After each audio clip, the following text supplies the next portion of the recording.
제가 비타민도 잘 챙겨 먹고 그리고 충분히 잠도 자는데 요즘 계속 피곤하고 먹고 바로 자서 배도 나오는 것 같아요. 아이고. 겨울이라서 그런 걸까요? 저는 좀 걱정되는 게 인슐린 저항성 아닐까요? 인슐린 저항성이요? 네, 예. 인슐린 저항성이 뭔가요? 인슐린 저항성을 아시려면 네. 인슐린부터 먼저 아셔야 돼요. 네, 인슐린은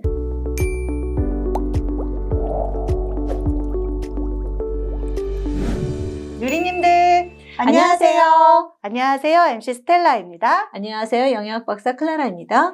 영상 속 20% 할인 쿠폰을 찾아라. 영상을 끝까지 보시고 쿠폰을 찾으셔서 제품 구매에 도움이 되셨으면 좋겠습니다.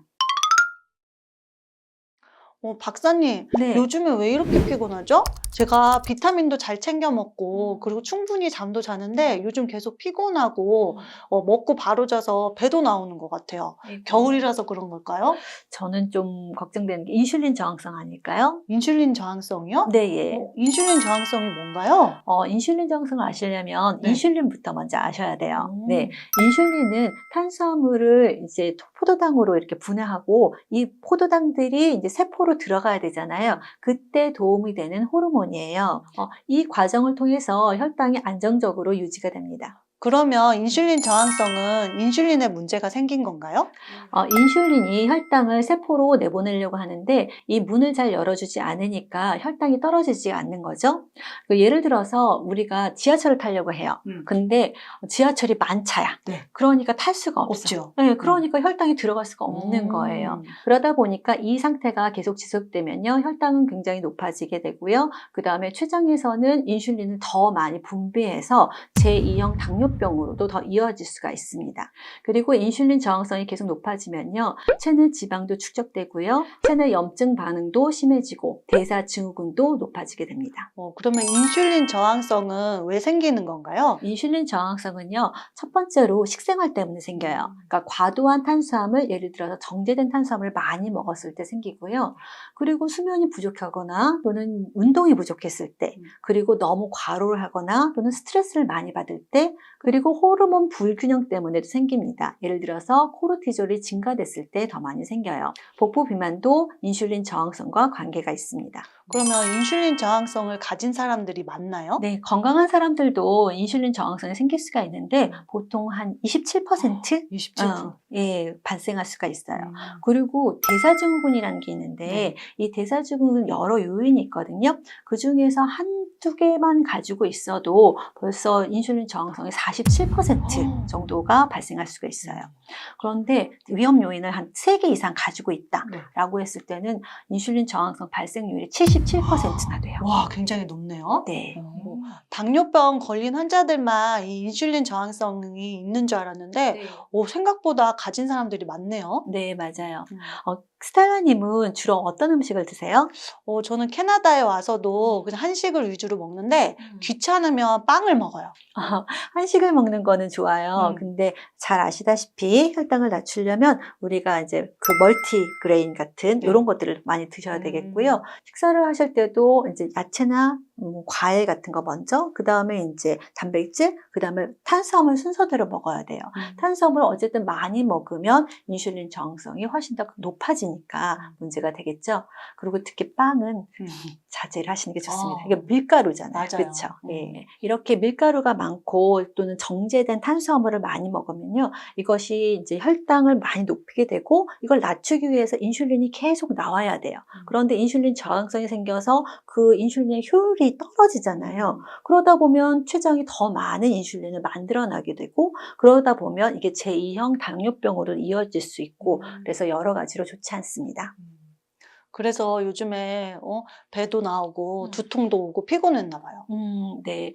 피로하고 허기짐은요, 우리가 인슐린 저항성의 대표적인 증상이에요. 왜냐하면 이게 혈당이 이제 올라가서 세포로 이렇게 들어가야 되는데 이게 들어가지 않으니까 에너지를 만들 수가 없잖아요. 그러니까 내가 자꾸만 이렇게 피곤해지는 거고요.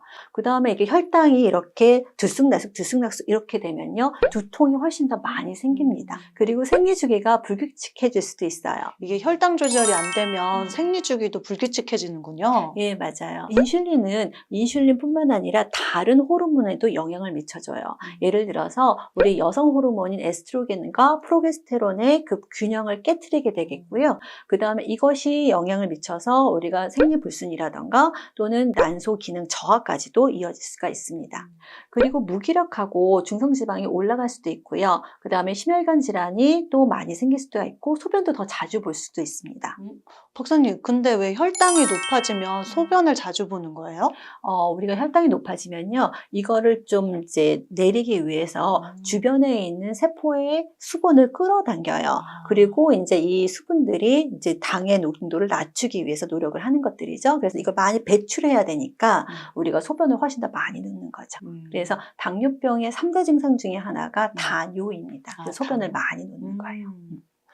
제가 이렇게 어떤 기사를 보다 보니까 요즘에 김수로 씨가 오랜만에 근황을 보여준 그 기사에서 네. 이렇게 혈관이 깨끗해지는 식단? 음. 이거를 올린 게 있더라고요. 네. 근데 특히 호두라든지 사과라든지 그릭 요거트가 음. 혈관 관리를 깨끗하게 유지하는 데 도움이 된다고 하는데 네. 어떤 도움이 되나요?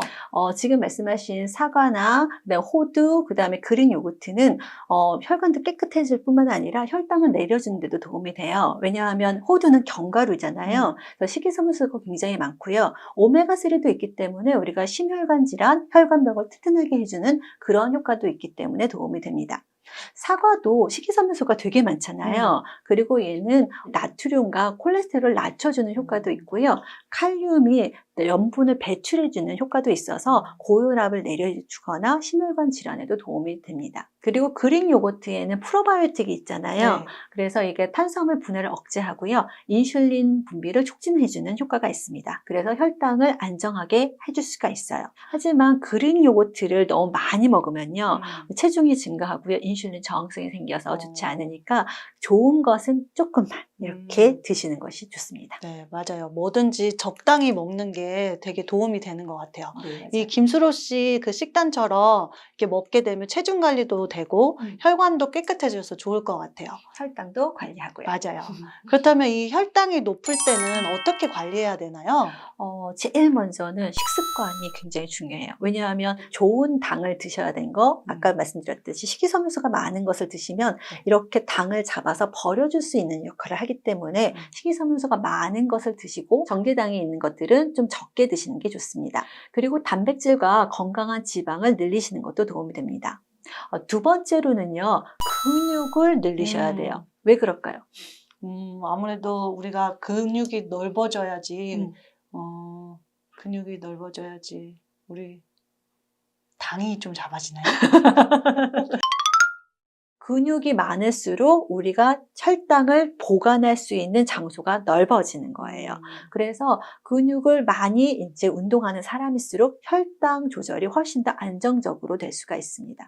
근력 운동이 중요한 건 알겠는데 운동하는 게 너무나 귀찮아요.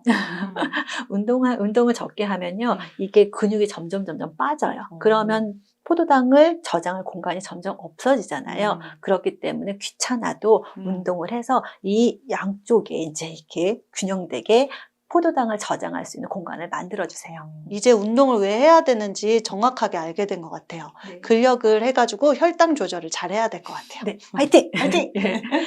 그리고 마지막으로 우리가 혈당을 잘 조절하기 위해서는 이제 영양제들이 도움이 될 수가 있습니다. 대표적으로 여기 알파리포산, 그다음 마그네슘, 비타민 D를 가지고 왔습니다. 첫 번째 있는 이 알파리포산은요, 강력한 항산화제고요, 산화적 스트레스를 줄여주고 인슐린의 민감성을 더 높여주는 기능을 합니다. 그리고 이 알파리포산은 우리 몸의 에너지 근원인 미토콘드리아 기능을 향상시켜서 우리 몸에 에너지를 많이 주기 때문에 피로를 또 줄일 수도 있어요. 두 번째 있는 이 마그네슘은요, 인슐린 기능을 개선하고요, 혈당을 안정적으로 유지하는 데 도움이 돼요. 그리고 마그네슘이 결핍됐을 때 인슐린 저항성이 더 악화된다는 보고도 있습니다. 그러면 이 비타민 D가 부족하면 인슐린 저항성이 더 심해지나요? 네, 맞아요. 비타민 D가 부족하면요, 인슐린 저항성이 더 높아져서 혈당 조절에 더 어려움이 생깁니다. 그 결과 제2형 당뇨병으로 이어질 수가 있어요. 그러면 만약에 혈당이 계속 높아지면 어떻게 되나요? 고혈당이 지속되면 혈관 손상이 생기고요, 심혈관 질환도 훨씬 더 많이 위험해집니다. 그래서 당뇨병보다는 그 합병증이 더 위험해질 수가 있어요. 그렇다면 이 당뇨병 합병증에는 어떤 것들이 있나요? 당뇨병 합병증으로는 망막변증, 어. 그 다음에 이제 이게 심해지면 이제 실명이 될 수도 있고요. 그 다음에 심부전이 생길 수도 있고, 신경변증과 그 다음에 심혈관 질환도 생길 수가 있습니다. 그리고 심하게는 뇌졸중도 생길 수가 있어요. 합병증까지 안 가게 미리 예방해야 될 것 같아요. 네, 맞아요. 음. 인슐린 저항성을 예방하시려면 우리가 식생활 관리, 그 다음에 운동도 하시고, 그 다음에 스트레스 같은 것들을 잘 관리하셔서 이 인슐린 저항성을 좀 이겨내셨으면 좋겠습니다. 다음 시간에는 당뇨발에 관련된 영양제에 대해서 알아보려고 해요. 궁금하신 유리님들은 우리 다음 시간에 만나요. 안녕!